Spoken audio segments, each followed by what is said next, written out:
So Complexity recently, if you look at their win rates, they're looking pretty good. I mean, they 2-0'd VP, they've beaten Navi, they've beaten Heroic, they've only lost to Mouse, and they've had good series against Mouse a couple of times, and they lost once to Liquid, but that's a game within their own region, which I usually give teams a break for. But you wouldn't expect them to want to play Anubis against Eternal Fire, because Eternal Fire is on something like a 7 or 8 win streak in the last 3 months on Anubis. I didn't even look outside of that, but they had 0 losses in their last few months. And even conceptually, this just seems like a map. Oh my god. This just seems like a map that generally wow. Okay. It just seems like a map that Eternal Fire should be good on, because it's a map that requires a lot of individual aggressions, and individually talented teams should be able to do really well on this map. So I'm thinking that if Complexity left it onto this map, that there's a good chance that they had some plan for this. So we'll see if Complexity do anything really clever. Woxic into the 1v1 now. The Flash doesn't do what he wants. Floppy could be full sticking this, but Woxic not biting. I really like that play from Woxic, by the way. I feel like on pistol rounds, people are way too scared of being embarrassed. Or not even just on pistol rounds, but on rounds in general. Especially on gun rounds. I take it back, not on pistol rounds, on gun rounds. I see this way too often. People are way too scared of being embarrassed. So there'll be like 5 seconds gone from the defuse, and they'll be like, oh, now they haven't made noise yet? Now's the time to start creeping forward. And it's like, dude, it's a gun round. They've won 7 rounds in a row. It's a gun round. You think they don't have a kit? No, this is like, you're just so scared of being embarrassed that you're giving up any chance to win. Like, damn, dude, I've seen that happen so many times. But I like that Woxic didn't bite. It just forced Floppy into you. And Floppy, I mean, maybe Woxic could have taken, because it's not that big of a risk, right? I think if he had armor, you know, just the jiggle's not that big of a deal.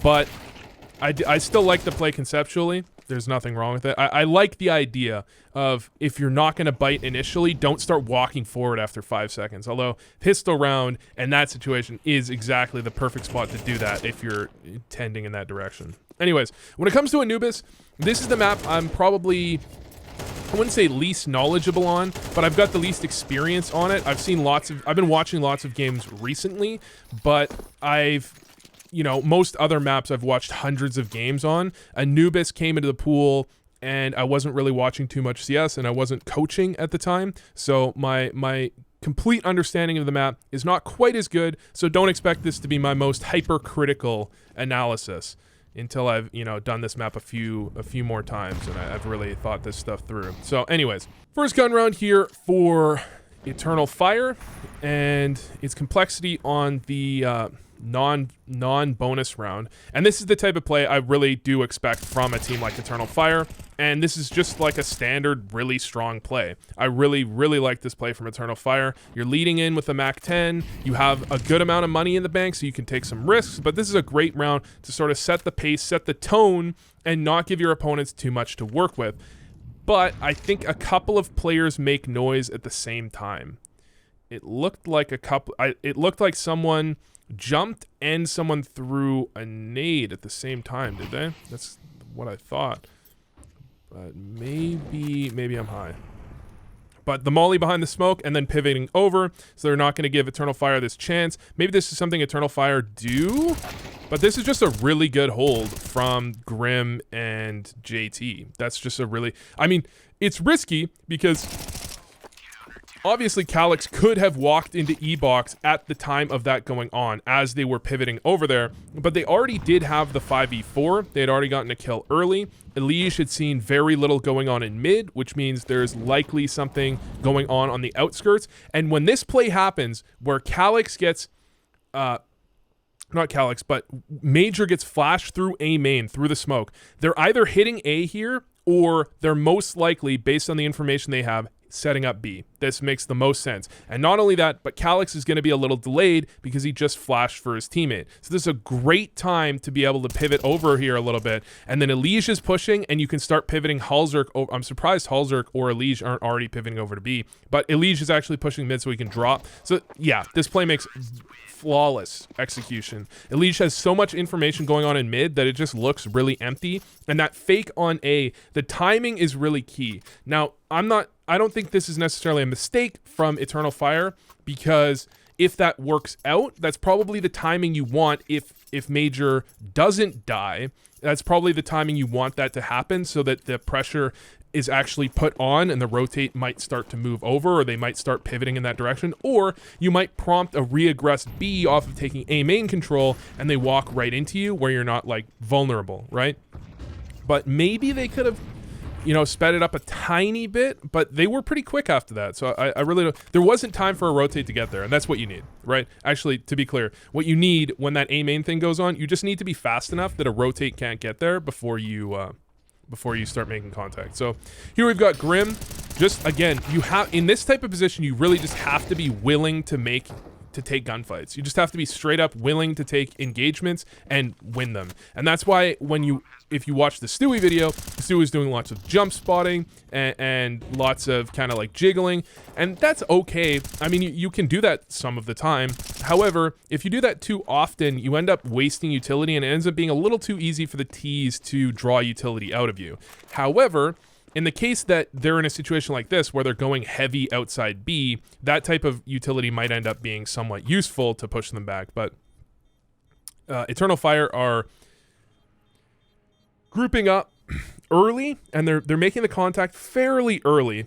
And this is why I thought this would, you know, just conceptually, this just feels like a really good map for Eternal Fire because of things like that. Because they can lead in, they can have Wicadia, Major, who are very comfortable getting pretty aggressive sometimes. Well, did I just make that up? No. Right? No. Wicadia Major, very comfortable getting aggressive, okay? Xantares can head in second, and he can get the trade kills, which is exactly where you want, like your star rifler. It just makes a ton of sense that they're going to be good on this map, because this is a map where, especially on CT side, you really do need to be doing re-aggresses into areas, and that's another thing that you're expecting these players to be comfortable with and good at.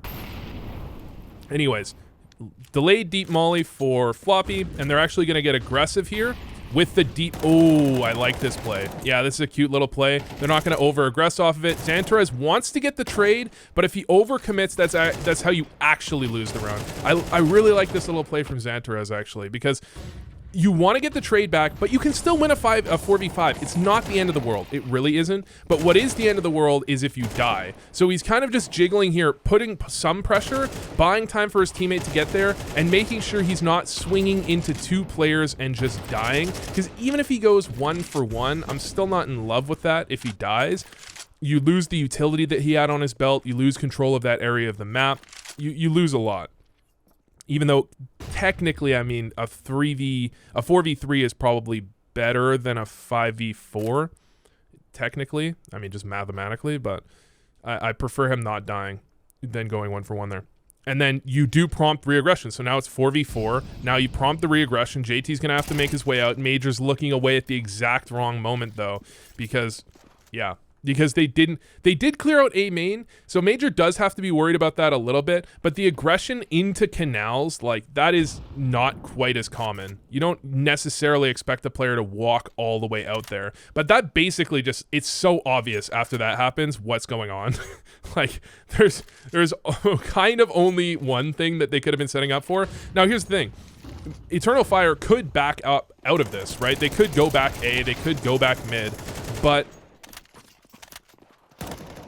do you want to? Like, sorry, I'll explain this in a second. Okay. So 2v2, Wicadia through the smoke. That's the type of risk you need to be taking, and then it turns into a 2v2. They have kits, but they don't have any utility, which is part of the problem. You know, one of the reasons I think lower level players over prioritize kits is because, like, if you're in a situation like this and it's like you could have a kit or you could have utility, and it's like, well, the kit helps, but it would, you know, with no utility, the kit actually doesn't even end up mattering. Although I don't think that's at all what happened in this case. I'm just using that as an example. Oh my god, the kit's gonna end up mattering. Okay. Whoa, whoa.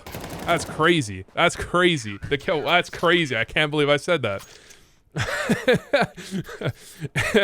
The kit does end up mattering. Okay. Anyways. When Major gets killed there, it's kind of obvious what they're doing. They can pretty much only be going B main at that point, I think. I mean, it would be really weird if he was looking like canals like that and they were going somewhere else. Like, why would he be looking there like that intently? However, The thing to keep in mind is that they could go back. They could rotate back to mid or A. They had plenty of time to do so, but you don't need to. What you need to do is you need to waste enough time that the CTs have to respect that you could go back. So you don't need to...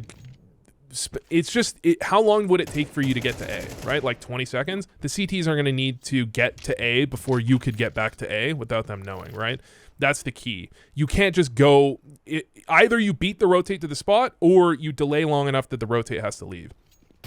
So the A main has been a big fight for these teams so far, and then eventually you want to send Halzerk here with the op and just play this angle, and they just have the perfect timing to do it, right? You're gonna find this a lot. I mean, I say this in a good amount of these demos where it's like, oh my god, they're just stacked at the perfect timing, and a lot of the time it's not accidental. That's the way the game is being played. They're trying to kind of like predict where the other team is going, and generally you'll find most IGLs will tell you that it's really easy to IGL when you're winning because you can take sort of somewhat risky plays, and you know, if you're wrong, you're still in a good spot, but if you're right, you're just destroy them like that, right? When you're playing heavily over A main, you know, they've played rifles in A main, they've played aggressive, you're expecting an aggressive play back a good amount of the time. You're expecting the Ts to try to find a way to take control of A main, and that's a pretty solid way to try and prevent that, to try and counter that, is to have that opper set up and ready for the walk-in, because the other option is that they use utility to get back into A main again, which they've been doing so all game long. They could definitely do that, but if you have players behind that, the counter utility is easier to throw. So sometimes you just want to walk in, make contact like that, try and find a kill, and if you find the kill, you can explode in. I really like leading with the op. That's something that I don't want to say wrong. I think G2 do that a decent amount. When I say a decent amount, I mean like once a game maybe, where you just walk in. No, I might be thinking of FaZe. They just walk in with the op leading, and it's like if they get the kill, they just burst in. It can work really, really well on A, and then you have your utility left over for the retake. I think one of the reasons that retakes on A are so effective is because the Ts generally are going to have to use so much utility to take A that the utility they have to hold A is pretty weak. But if you use almost no utility to take A, then I think your hold is going to be quite strong. But now you've got Halzerk moving back over to B, which it's a play. It is in fact a play, but Anubis is just such a dynamic map. I really do love Anubis because, you know, you're playing nobody on A. You're like, Floppy just moves over to mid. They're going to look for a little bit of control in mid, or at least fake control of mid. He threw some utility in A main early, and they've been playing 3 players on this A side a little bit recently, which means that hearing Floppy here doesn't necessarily indicate all that much. But you can play retake on A, especially against the team on a weaker buy where they're not going to have that utility. You might not want to give up the plant, but you can definitely play retake on A, and it's not the end of the world. And you can just give up the plant and you'll be fine, as long as Floppy doesn't die here, which is dangerous. Yeah, so Floppy there, he's trying to obviously buy the time so that these players can take this duel without having to worry about someone being close up. But at the same time, if they're expecting they must have been expecting like a full 4 or like a decent buy. If they're expecting this level of buy, or like even a force where like even if they went for the full force with like pistol armor, right? Or like Mac 10s and stuff, you're expecting them to push heaven. If you don't get control of heaven with like a bad buy, you're kind of fucked. Huh. Maybe he thought there was a smoke heaven? I don't know. Someone in the comments, you tell me why that made sense if it did. Because that's not... It feels like he should just back up into box room a little bit and just cover heaven.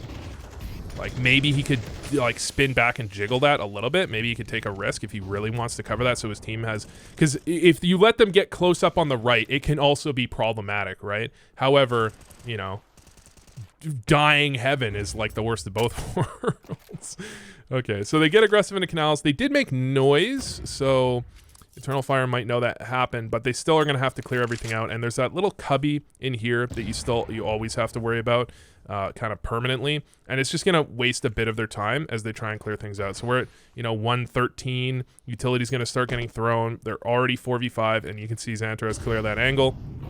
And they do kind of announce their presence in middle, so Grim's going to be able to pivot over, and he's going to look for something. And this is going to end up being a duel. Oh, I'm sorry.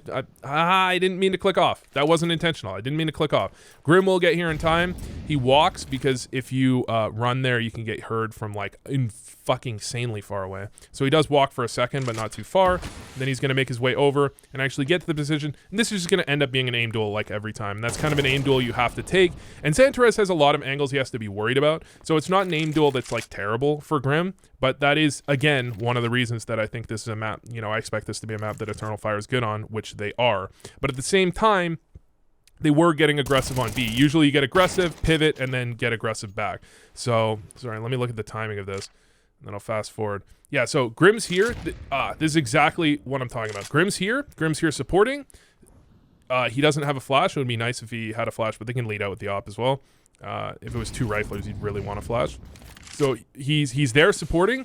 B main starts to look clear, then he pivots back. And you can pivot back actually a little bit faster than you might otherwise expect, because if there is something B, you don't have to be on the site at that exact moment, right? You can be close enough to pivot back in before they can actually hit. So you can start moving a little bit earlier than you might expect.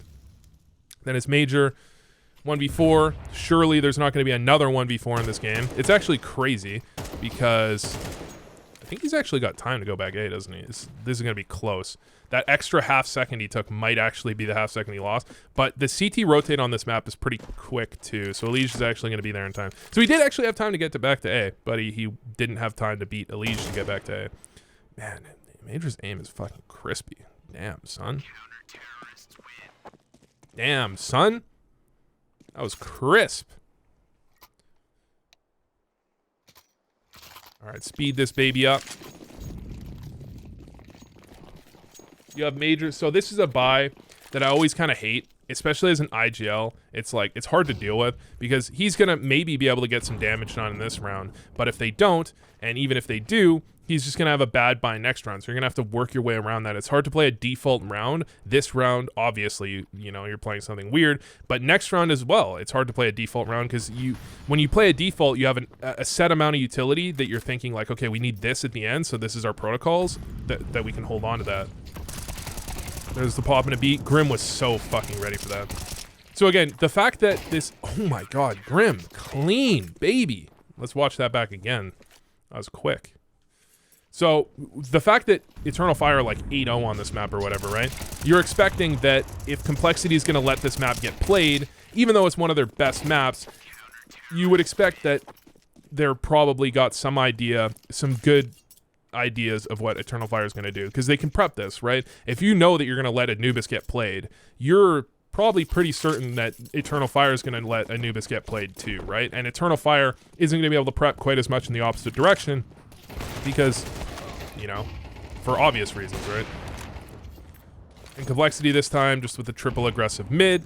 Why does this play make sense? Well, mid's been kind of left fairly empty. One of the things Eternal Fire has been doing a lot this game is they haven't been doing too many kind of slowed down standard defaults. They've been doing a lot of like stacking 4 towards the B side, 4 towards the A side. And so an aggressive mid play, you can kind of catch that one defensive player that they have controlling that mid area. You can push down on them, catch them, get a quick kill, and then back off and rotate back into whatever setup you want, and you're not in too bad of a spot. Your B players can just toss some utility early if things go that way.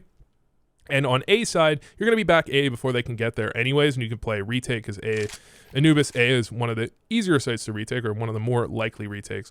If you look at the Leadify stats, right? I showed this in my Dust 2 video recently. The Leadify stats, Dust 2 A site is retaken less than B site. And you would think that means A is harder to retake than B, which in some ways it is, but you always have to keep in mind that if you lose A, you've probably lost 2 or 3 players, right? That's different than if you lose B, where you're not retaking it in like a 4v4. Those are like fundamentally different situations. So you have to keep in mind that like harder and more common are obviously two different things. And Floppy is alone on B. His main goal, get a kill. He gets a kill. It allows the rotate to get in. They are fucking injured though. So this is definitely winnable from Calyx. For a 1v3, that's very winnable, but JT has this cutesy little angle. This cute little angle here. Oh, he just gets, oh my god, one more bullet, he's fucked.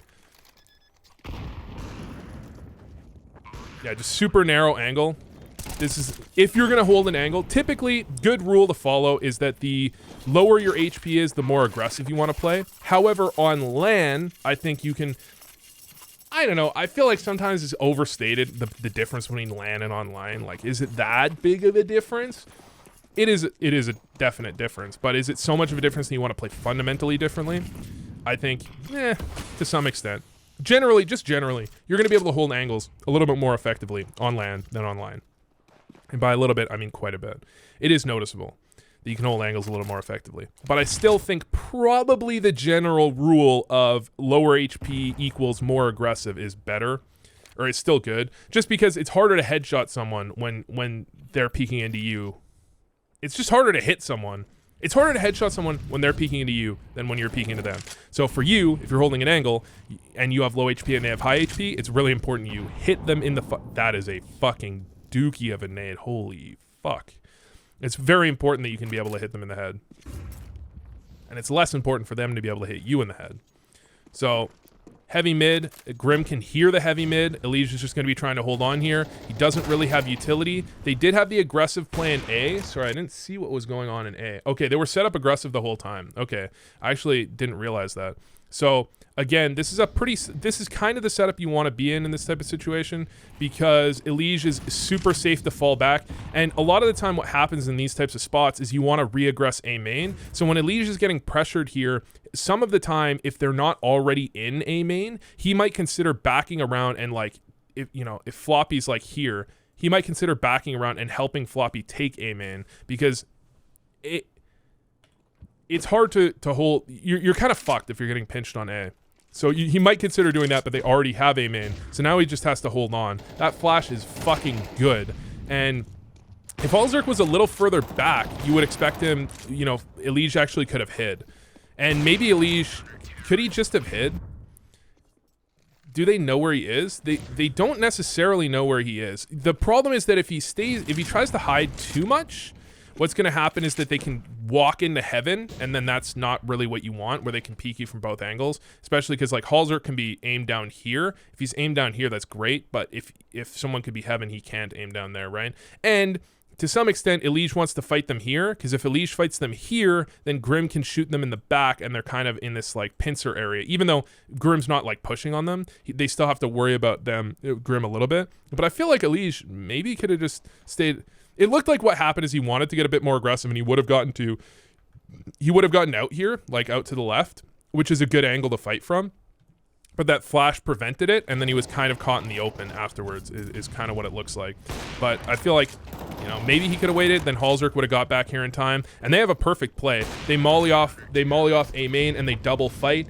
Yeah, that's such a nice just pressure play. They're holding A main. I think did they get spotted? I think they got spotted. Is that, dude, did they get spotted A main and then they did that? That would be so clean. Hold on. Does Floppy peek? No, they actually don't. Okay, so Elige, as soon as Elige makes contact, they molly that off, spin around, immediately fight this side. Yeah, you want to isolate which side you're fighting. That's just generally like a good idea. If you can isolate which side you're fighting in any way possible, but having that molly still in Floppy's hand is the best way to do it, because they can just run straight through a smoke, right? When they know that you have to be focused on the other side, they can run through a smoke. They can't run through a molly. Okay.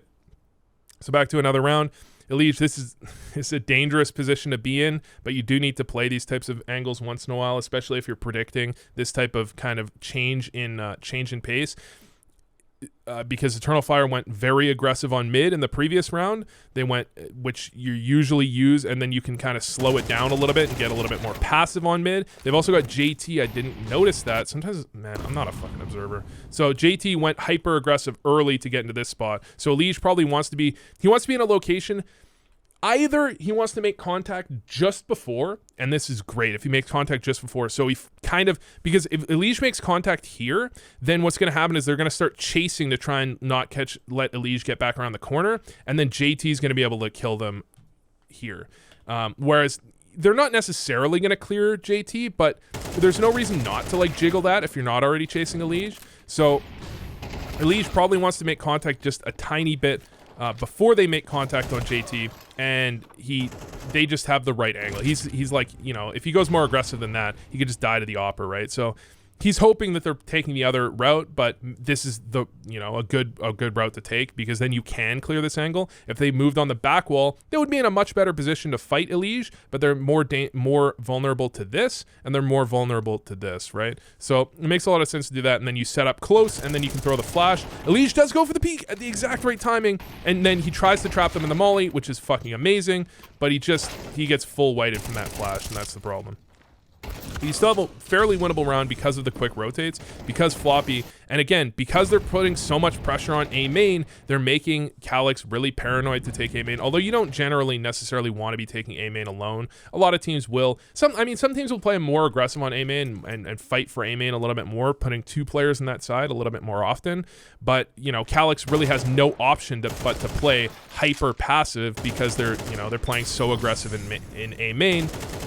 So he's playing like hyper passive, and that means that Floppy can pivot back over and make his way over to support mid really, really comfortably.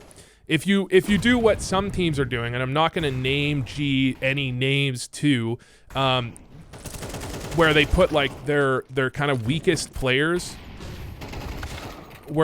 Sorry, not like an intentional thing, but like if one of your weaker aimers are on A, I've seen teams that will try and isolate that a little bit and try and fight that A player a little more than you otherwise would think they would want to, because that if you run into an aim duel, then you're pretty comfortable. But if you're playing a player that's generally able to win those types of aim duels, then you can feel pretty comfortable having them rotate off to mid, just because the odds of them wanting to, the odds of them lurking out A with a solo player are closer to 0. Damn. That's a kill Halzerk I'm confident knows he should be getting. He just messes up the counter strafe there, it looks like. He's got the advantage. Damn. He probably gets that at like 90% of the time, or if not more, but I don't know, if for whatever reason, like that switch to CS2, for me, I mean, that's the problem. I haven't played that like nearly as much CS2 as I did CSGO. I still sometimes do miss that counter strafe sometimes. I almost never did that in CSGO. I was just definitely more comfortable with it in CSGO. Okay, so they've got 1 P250 on Iligi, and Grim is just, all Grim needs to do here is just spot, because if they do something like a 4-man B main push, right, Grim wants to be able to tell the rest of his team that that's happening, because if Grim can tell that to his team, then his team can speed up A, right? That's the main thing Grim's there for. He's not actually expecting to like get a bunch of kills there, but he needs to be able to give his team that information, and then he can play the lurk afterwards and be in a pretty good spot. And the double A main hold just gets taken out by the flash. Good. Unfortunate, because Grim almost actually, or not Grim, Floppy on the flank, he was dueling the guy with the utility, which seems like, a good thing to lead with your utility. I'm sure this wasn't intentional, by the way, but it seems like a good thing to lead with your utility, but then if he dies, then that fundamentally changes the way that round's going to be played. But because they got a bomb plan, even with the new economy, you're still seeing the force buys come out. To be fair, like, I think people overrate how much you can read into this until teams have a little bit of time to like adjust. I think it takes some time before teams will actually start playing as if things are different. They really have to kind of theorize, practice, and get used to it first. So, complexity, just holding the pushes early. You want to try and draw out as much utility from the side, like the anchors. You want to draw out this utility from Okadia if you can, and you want to draw out the smokes and nades from the B players if you can. You want to draw out these. These are the players that if they have low utility late round, then not only is it going to make their sight holds weak, but their retakes are going to be pretty weak because the mid player typically just ends up dumping utility early on kind of regardless. There's almost nothing you can do as a mid player to prevent yourself having to dump utility fairly early. So you want to try and draw out this utility if you can, and then you can do that and be fairly comfortable with it.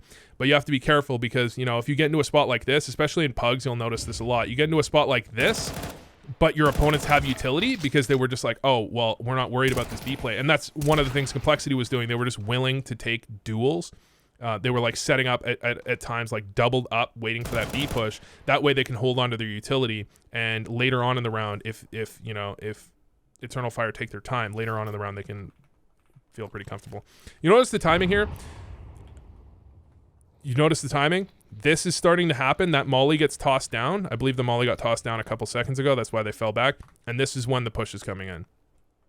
You know, this is exactly the right moment, but this is at the same time, this is when Complexity goes back. This is like, you know, this is what high level CS is supposed to look like. You know, Complexity go for that control, and they know the response is going to be coming out from Eternal Fire. It's not surprising. There's no like, you know, maybe you're not necessarily 100% expecting that exact play, but you know that type of play is coming out. So they let that contact be made in E-box, and it's like safe contact, and then they wait a few seconds, and then they flash floppy into A main, and that is like the perfect timing to do it, because that's the exact timing when you're going to see some aggression coming out from Eternal Fire as well. I really like the timing on that play. It's like such a, I don't know, it's a small thing, but it's huge.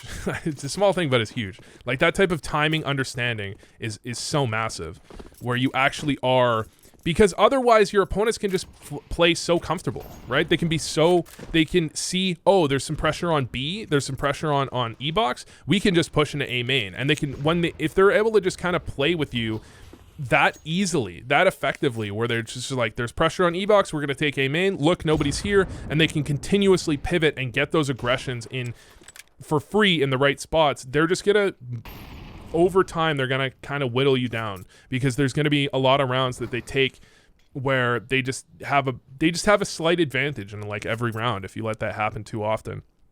Complexity's doing a really good job of just not letting that type of, you know, that type of free control be given. But they did lose that round. But it's but they did lose the round. They did, in fact.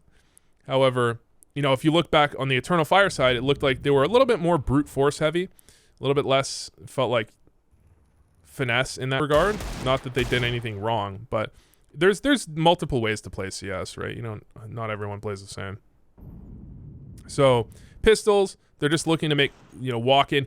One of the things that really good players do is they can, if they get one kill, they can turn that so easily.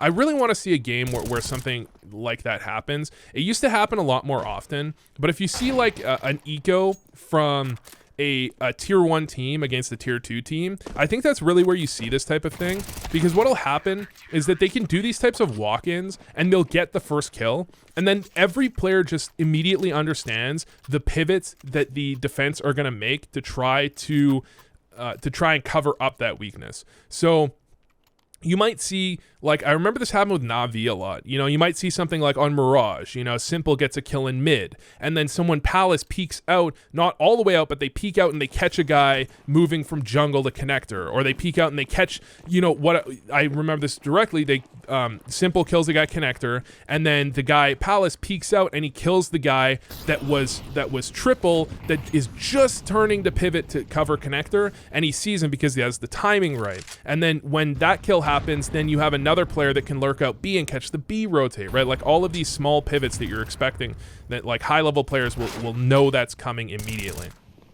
Anyways, similar to Eternal, you know, 4-1, Grim dies in mid. Grim took a bit of a risk, but it wasn't anything crazy. He just got spammed through the smoke, which is too bad for him. And yeah, Woxic thought he had a timing. So what's the way to put this? Woxic had a bit of a timing, but he fell into the Molotov. And the thing is, Calyx came through that smoke because they're probably thinking, okay, we're just going to fight here. We're going to like go aggressive. We're going to fight here, which is great. And like a 4v3, especially when they're in the site, one of the players is going to be trying to plant as quickly as possible because you need to plant as quickly as possible. It's very important. And one of them, once they get into the site, they're going to be looking to get that plant down. And so you jump through at the same, like kind of like the same time there. And you try and catch them where there's only 2 players. One of them might be turned around checking the flank, and there's only so many angles they can watch. But they didn't have the timing perfect there, and Woxic jumped out of heaven into a Molotov. So if Woxic doesn't jump out of heaven into a Molotov, even if he doesn't get the kill, he can move back behind the site, cake or pillar or whatever. Cake, I guess, yeah. I've heard 2 different names for it. Anyways, they can move back behind site, and he can survive, and then Calyx will come through the smoke, and then he'll start shooting, and then Woxic will peek back out. You can kind of play off of each other, but he walked into a Molotov, which is a slight misstep, I think. It's just a hunch that he probably didn't want to do that.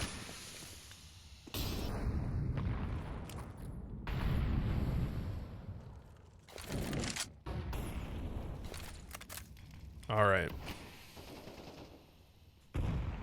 So some fairly early utility getting forced out of Eternal Fire. They take the A main control. It's definitely what they were looking for. And then Woxic, this nade did 70 damage. Wait, is this the... Yeah, that's the Carpet's nade. That nade did like 70 damage to Floppy the other round. And teams do pay attention to that. They look how much nade damage is done between different rounds. So he's looking for that nade damage again. Doesn't find it. Elite... Oh, boy. Not only does Elige get dinked, but his teammate just gets fucking killed through the smoke there too. I'm sorry, I have a new keyboard and I'm trying not to change. I'm not like a lot of these changes. I'm not trying to make these changes. Like I'm not trying to change players sometimes. It's just accidentally happening. So here, Halzerk wants to. That change, for example, didn't mean to make that. So Halzerk in that spot, by the way, he doesn't actually really want to fight, but he can't just hide. Because when you're pinching on someone in sight there, obviously that player can be anywhere, and he could be a dedicated A main, or he could be committed, like he could be in heaven. And both players have to be searching out a little bit. They want to make contact so that they can actually play the 2v1. Because if Halzerk just stays static and is like hiding, then Floppy, he could be in a bad spot to trade on Floppy.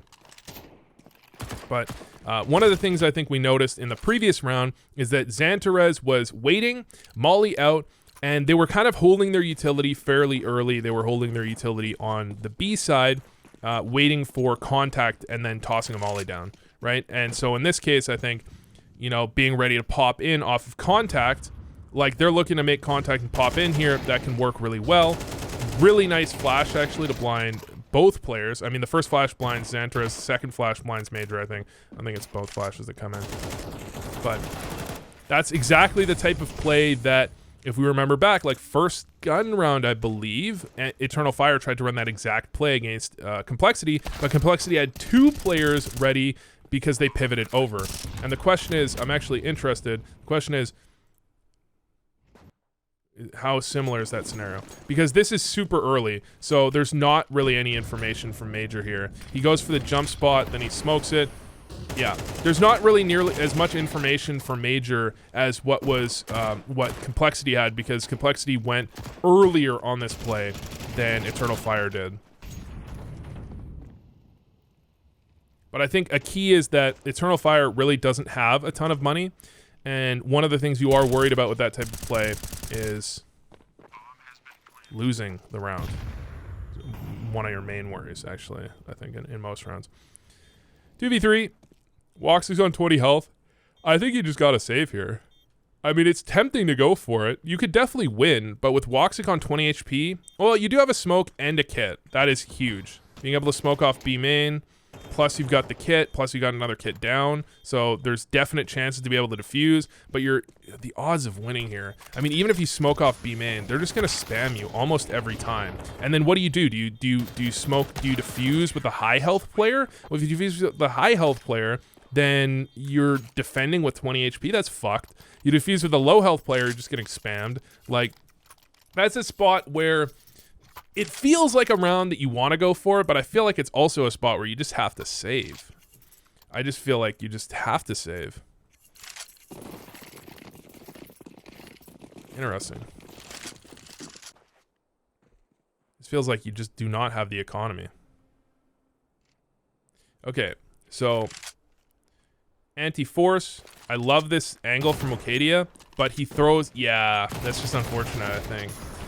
I don't think it looks like he kind of, on my screen, it looked like he might have spotted the player in A-man, but he wouldn't have thrown that smoke if he spotted that player in A-man. I think what it is, he was looking at the timing, and he was trying to like delay and then throw that smoke a little bit late. So you jiggle a little bit, you want to throw the smoke, you want to hold on to the smoke as long as possible, and Complexity find that timing where like, you know he's trying to hold on to that smoke, or, you know, if he is trying to hold on to the smoke, then you find that timing where you just get just fast enough that he's not ready for it, but they're not rushing it, so he tries to throw that smoke down, but it's just, I think it's just unlucky, right? Because he jiggles it, doesn't see anyone, throws it, and then immediately sees them, and then you're fucked, right? Because that spot is like, you jiggle that, because if you see them, you just drop a smoke right in front of you, right? And you lose A-main control, but like, okay.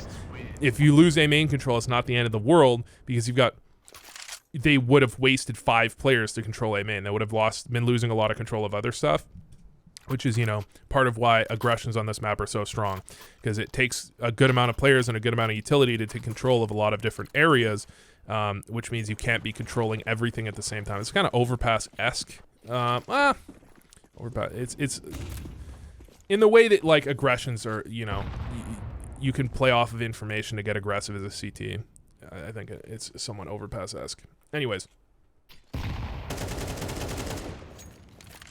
One of the things that Complexity did that worked really well is this is like the main spot that I think most people feel most comfortable holding A main from, but Complexity very, very early on in their CT half, they actually, I'm surprised, I feel like it would be really cool if Floppy had thrown that utility then naded, because the utility did force Wicadia forward, but now he doesn't have a nade to break out the smoke to actually clear him. But you could just spam him here.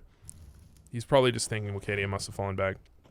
But again, one of the things that Complexity did that's different is that Complexity, and they're going to get aggressive aim in here, right? And Floppy's ready for it. I didn't mean to click off again. So one of the things Complexity did is in one of their very first gun runs of the game, they got aggressive A main and they mollied out the position that I believe it was Calyx was holding outside A main. And so Calyx was a little bit tentative about playing that spot for the rest of the game, for the rest of the half, and that changes the way you can hold things quite a bit. And Complexity was able to get a little bit, feel a little bit more comfortable in some of the angles they were playing because of that. Nice double angle from Eternal Fire. Score 11-9. And this one does go the distance, boys. This one does go, in fact, the distance. And you have, like, not the greatest buy from either team. Because Eternal Fire had 2 players left alive.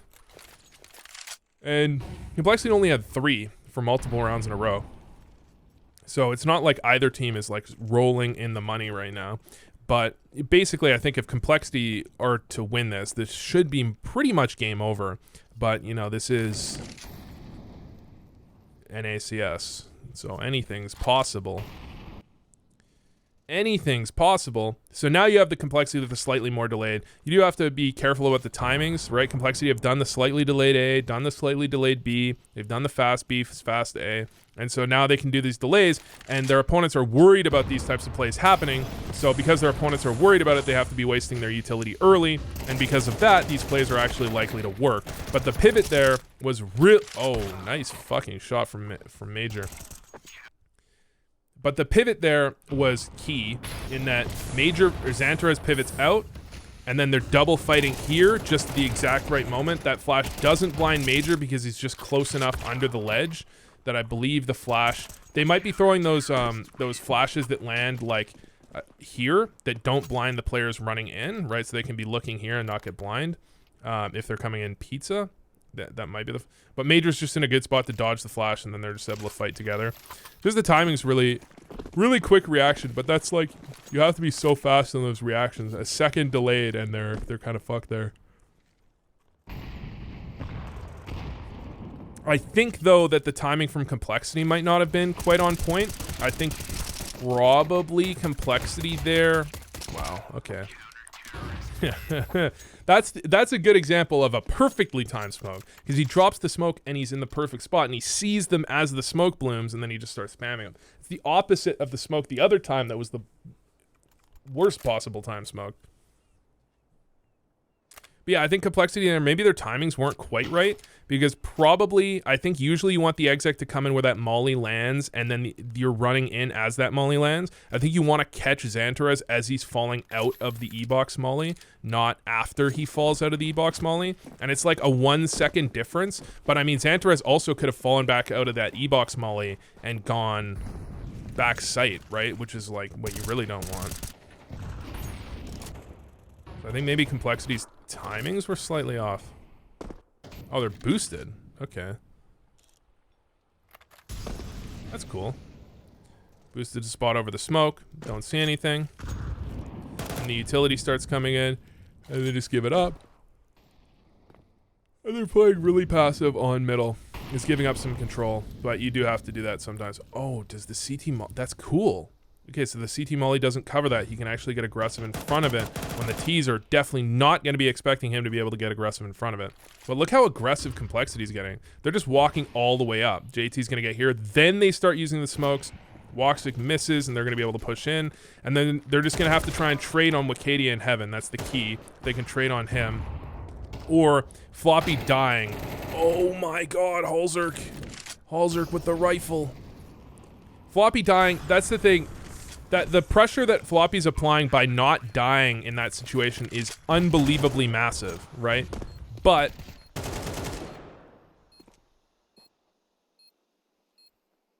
at the same time, he does have to be able to apply pressure from that side. So he has to do something, and it's about finding the balance between being too passive and actually dying. Like, too passive to not apply pressure versus dying.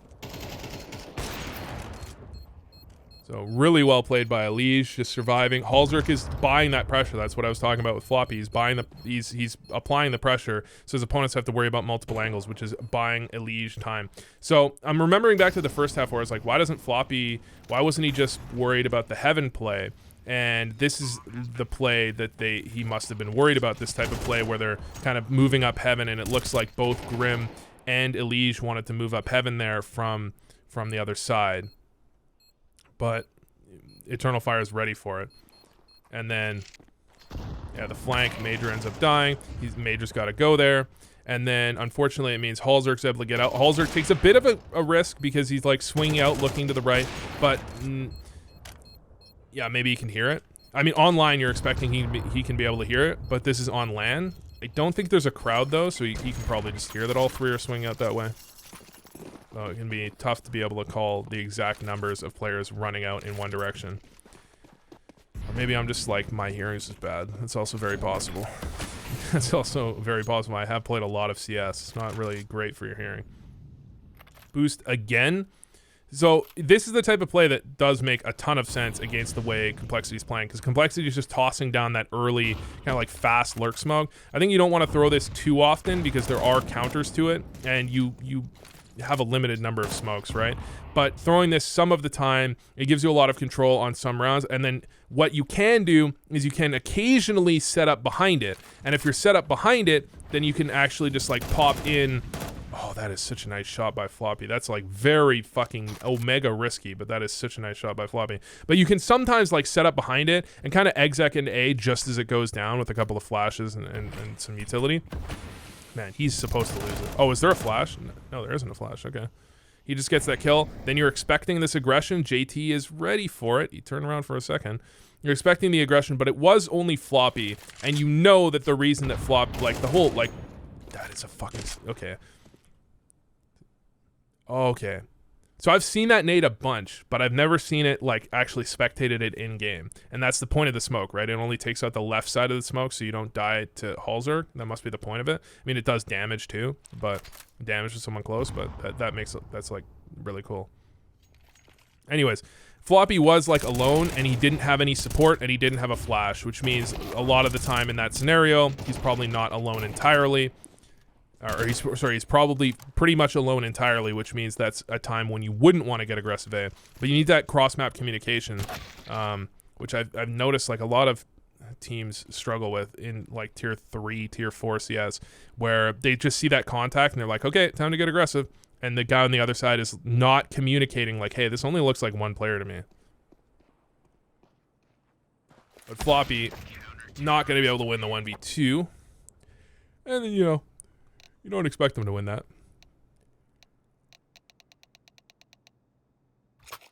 There's a fine line, by the way, between talking too much and not talking enough. Like, one of Thorin's quotes, one of my favorite Thorin quotes, is he's like, NA players, because he's talking about communication issues, like language barrier.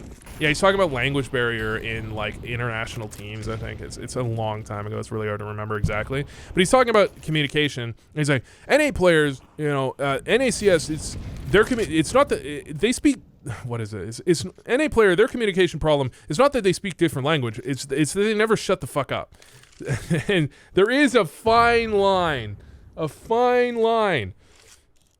between talking too much, giving too many ideas, and giving good communication, where sometimes like it looks like only one player. That's like important communication, because then your B players are not gonna over aggress. And you have to be careful with that because you could be wrong, but if you as the A player, you're gonna have a good vibe, you know? You're gonna have a good vibe of what their A player is doing on a round-to-round basis. Oh my fucking god, Floppy. He just boomed Wicadia so fucking hard. Jesus. And this is a standard play, by the way. This is, I feel like you don't see this enough in like pugs and stuff, like the fast rotate around heaven, because you need to be heavy through heaven. You need to be overwhelming this side, because if the T's have heaven control, you're basically fucked. Like, it's basically over. You may as well just leave. But if you come through heaven, you can flood out either side, and it's really hard to deal with. And then you can have the flank come a little bit delayed, or you can have the connector split come a little bit delayed too. And I mean, that's a 3v4 A retake, and they still got 3 kills. And it's not like they hit any incredible shots. They just, you know, A is just a site that is very heavily retakeable, right?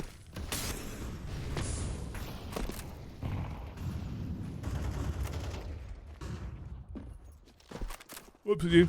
Bad observing. Wasn't looking. So they are going for the aggressive A play. Major's got the flashes, but Complexity's just fuck, man. They're just faster.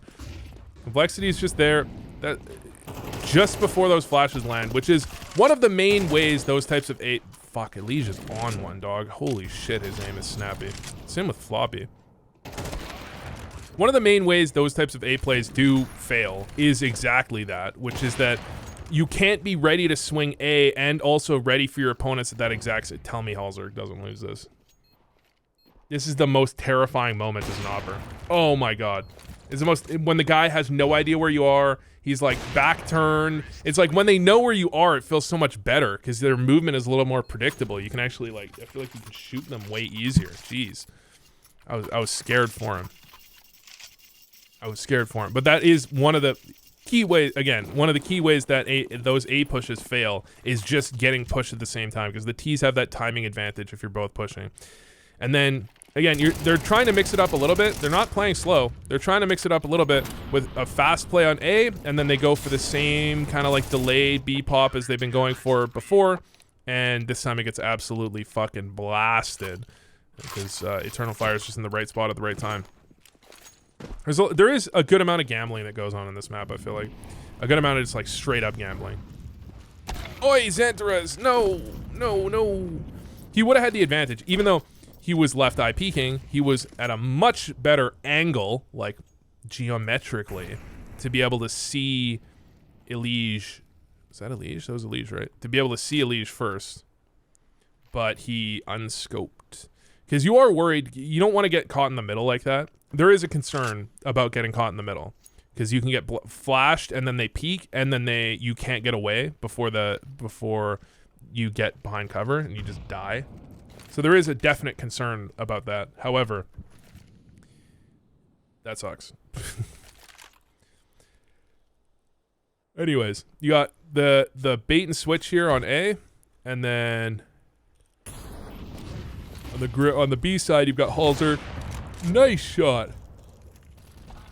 That is not an easy shot, but because Halzer's able to land that shot, it's so easy to see how these setups can like fumble, like just crumble to one change. And this is meant to be. You can see this is literally a play meant for the first player to get a kill. And these types of plays crumble when this type of turnaround happens. I mean, that's not that easy of a shot from Halzer. He is dodging flashes for that, you know? And there is the ability, the T's are going to be really, like, they're going to be coming in on him very quickly. The key is, you know, you're not necessarily expecting that from Halzer, that they have an opera in there, necessarily. And you're not expecting him to spin and hit that shot. Because the T's could just have a player coming through that E-box smoke as well. You always have to worry about that as well. But those are, I don't know, someone needs to name those plays. Because they are common, and there's clearly a lot of teams run them, right? They're very popular plays. But I don't know if anybody's given them like a clear name. They're just... Again, I've said this before, I used to call them electronic plays because Na'Vi ran those a lot, where you just, the goal is you're setting everything up for that first player to go in and get a kill, right?